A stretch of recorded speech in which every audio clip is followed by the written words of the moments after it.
Hello everybody, Glad Trip here, back for some more Magic Duels Story Mode, and we're going to be on the last couple of Story Mode missions before I really get into maybe a few other details about the game and a few other things, as well as doing progressively more of MTG Arena.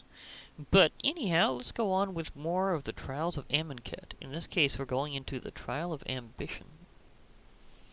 The shadowy interior of Bontu's monument signals dark intentions. Will you put the pursuit of your own glory before that of your companions? You know that only those willing to put their own desires first will win the highest praise from the god of ambition. When others hesitate, you are ready. Although the other initiates have been loyal companions, your loyalty is to yourself alone. So this is where things go sinister. And where you start to realize that there's something up with this picture. So, Neheb, here we go. You see here, what do we got? Some interesting things to start off. I can make this work, especially when I got a couple things that's going to, well, make it easier in case certain cards come up, fast. So I got some instant kill cards here. All three of these, 2 ultimate price and 1 never, which is a special kind of card that I kind of showed what they do previously, the idea of Aftermath, where you can cast a different effect afterwards, from the graveyard specifically. We'll see what happens here. This is very heavily RNG based, so we'll see. I really need a creature to play now. Well, I can whack that. Oh, there we go. That'll do. Gutter Skulk.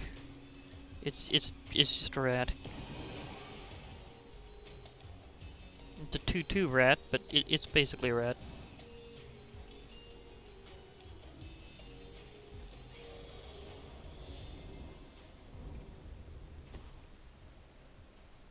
That early on, it's a good thing I got this hand. Oh my gosh. Plague Belcher. Menace, it's a 5/4 zombie beast with Menace. And whenever it nears the battlefield, you put 2 -1/-1 counters on a target creature you control, and whenever another zombie you control dies, each opponent loses 1 life. So that thing is fundamentally an issue. And of course they use a special death combo to work that out, but what they don't realize is I have kill cards! Several of them! Okay, so, I might, yeah, I'm not gonna double cast. I'm gonna get this one ready, actually. So, never. Goodbye. I can get, return later. But yeah, this one can swing both ways really fast.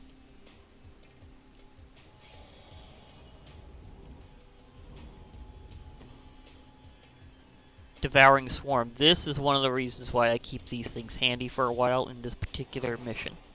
Because that thing is a royal pain. So just because of that ultimate price, it destroys any one monocolored creature. So if they're all one color, like all black or all white, it can take them out. But it's not good against multicolored creatures like this Decimator Beetle here. Never is just plain one creature or planeswalker. That's cool. Plus it has an Aftermath effect that I might get into. It takes a little more mana. Yeah, I'll be able to cast it on my next turn. Whoop! Sorry, I hit my I hit my mic. Bontu's Monument. Okay, here we go. That early on, that could be an interesting issue. Black creature spells will now be costing them 1 less, and whenever they cast a creature spell, there'll be a bit of life drain in their favor. I'll lose a point of life, and they'll gain 1. Here comes one Shambling Ghoul. It's a 2/3, but it always starts into play tapped. However, the fact that I just got life drained a bit could make this a bit of an issue. Oh, Crocodile at Crossing. That's fair. Guess this'll help. Only had one forest, so good thing. Let's see if they're willing to get mauled. Let's see if I can whack that margin back in my favor. Okay. Get thudded. Or rather, get bit. That helped. But Crocodile of the Crossing puts a -1/-1 counter on one creature whenever it comes into play. And it has haste, so it's not too terribly often you see a green creature with haste, but it's nice to see when it happens. Speaking of nice to see when it happens, it would be good if I had a little land. I just need another forest. Okay, but literally maybe another... Oh, Tattered Mummy. Whenever it dies, each opponent loses 2 life. That could be an issue. Especially when they're still using Life Drain. Okay, Bontu the Glorified. This might have to be one where I have to reset. I might actually show that, just to show how the RNG of this particular fight is wacky both ways. Thing is, I can't remove that easily, anyhow. Although I might just have a chance. Prowling Serpapard, maybe, but I'm thinking Decimator Beetle. Yeah, this is Decimator Beetle time.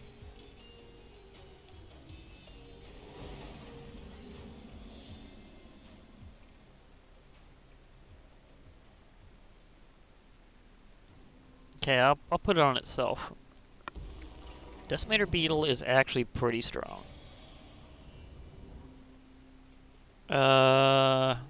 They might be able to activate that ability. So I'm not going to do it right now.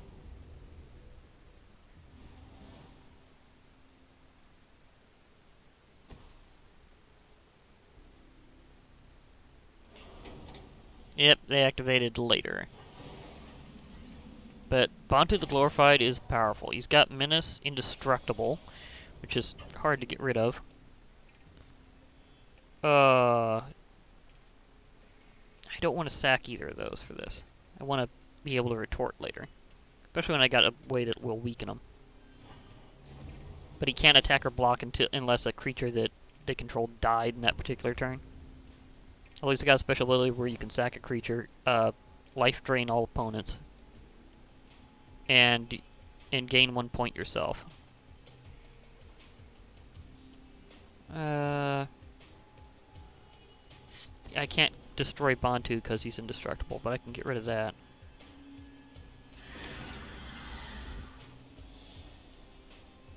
Prowling Serpapard is good just because of its size.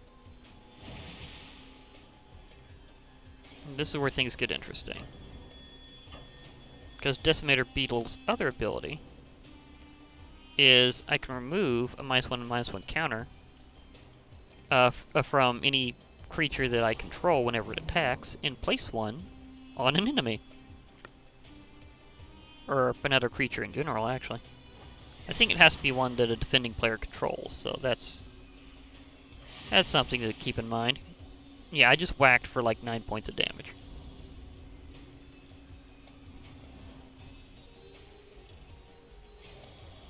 Will they sacrifice? Nope.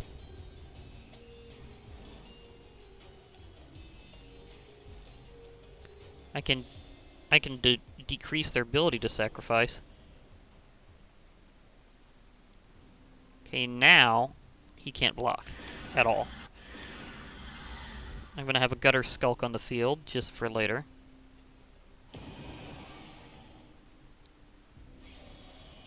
And that's actually game. For a while I thought I'd have to reset and to have another take, but no.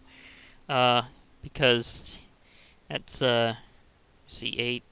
That's 13 points of damage, so I'll be at -3.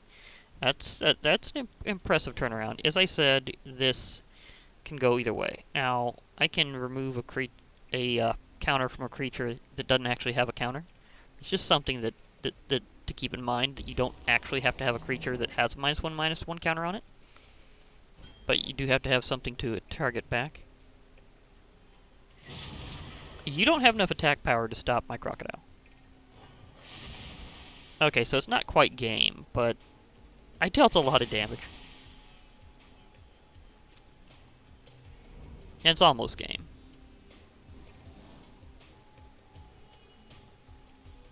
Well, if they play enough creature cards, they might... Oh, they don't have any to play. Okay, computer, you just got terribly unlucky. Especially when I have a crocodile that I would like to also reveal. Because, yes, I have another one. Gutter Skulk will now be receiving that counter, which I will immediately take away from it by this guy again. Oh, guess what? The solution is now officially, as usual, attack with everything. This tradition in my story mode missions is unbroken. So get whacked. Horribly. This is even more damage. This is a hilarious amount of damage.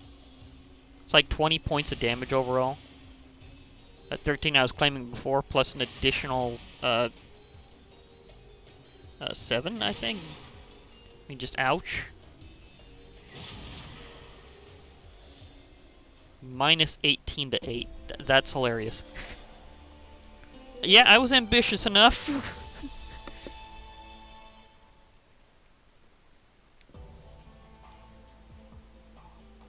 Oh yeah, I did have that particular quest going. Okay, fair enough. You wipe your blade clean on your thigh before passing through the golden door. Beyond it, the walls glitter with metals and exotic pigments in Bontu's secluded audience chamber. You greedily snatch your prize as it appears before you and admire its adorned surface. You have reached the final trial. Yeah, the next one is the last. Trial of Ambition did in fact play Bontu, the guy who's over it, so yeah, basically this is one of those times where your opponent plays themselves, so it happens. Okay, I'll be logging off for now. Hope to talk to you all later. Bye for now, and remember, Friday Night Magic, and the next one will be the last of story mode for Magic Duels, because they never made any more. So, bye, everybody.